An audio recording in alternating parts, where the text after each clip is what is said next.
ভারত বাংলাদেশ জল সীমানায় মৎস্যজীবীদের আজ হবে হস্তান্তর। বাংলাদেশ থেকে ভারতে ফিরবেন ৯৫ জন মৎস্যজীবী।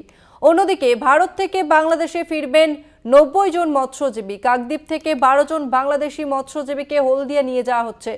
অন্যদিকে পারাদ্বীপ থেকে ৭৮ জন বাংলাদেশি মৎস্যজীবী বঙ্গোপসাগরে নিয়ে যাওয়া হবে।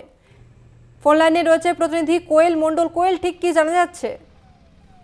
একেবারেই তসমিনা, দেখো, ভারত বাংলাদেশ টানাপোড়েনের মধ্যেই আগামীকাল বঙ্গোপসাগরে ভারত ও বাংলাদেশে আটক মৎস্যজীবীদের বিনিময় হবে। বাংলাদেশ থেকে ভারতে ফিরবে ভারতীয় ৯৫ জন মৎস্যজীবী। অন্যদিকে ভারতে আটকে থাকা বাংলাদেশি ৯০ জন মৎস্যজীবীকে ফেরানো হবে বাংলাদেশে।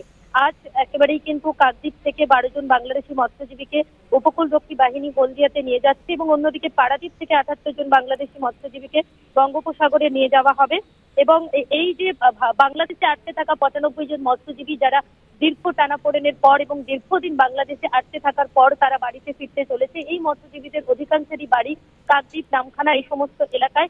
স্বাভাবিকভাবেই পরিবার পরিজন তারা তাদের পরিজন ফিরে আসার খবর পেয়েই কিন্তু একেবারেই আনন্দে উচ্ছ্বসিত হয়েছে পরিবার। যথেষ্ট স্বস্তি ফিরে পেয়েছে, কারণ পরিবারের রোজগারে ব্যক্তিরা তারা দীর্ঘদিন ভারতীয় জলসীমানা অতিক্রম করে বাংলাদেশে ঢুকে পড়ার কারণে বাংলাদেশের সেখানে জেলে আটক ছিল এবং তারপরেই কিন্তু বাংলাদেশের এই যে উত্তপ্ত পরিস্থিতি তার মধ্যেও ভারতীয় মৎস্যজীবীরা বাড়িতে ফিরতে পারছে, তাদের বাংলাদেশের জেল থেকে মুক্তি হয়েছে, এই খবরে কিন্তু রীতিমতন উচ্ছ্বসিত কাকদ্বীপ, নামখানায় এই সকল মৎস্যজীবীদের পরিবারেরা।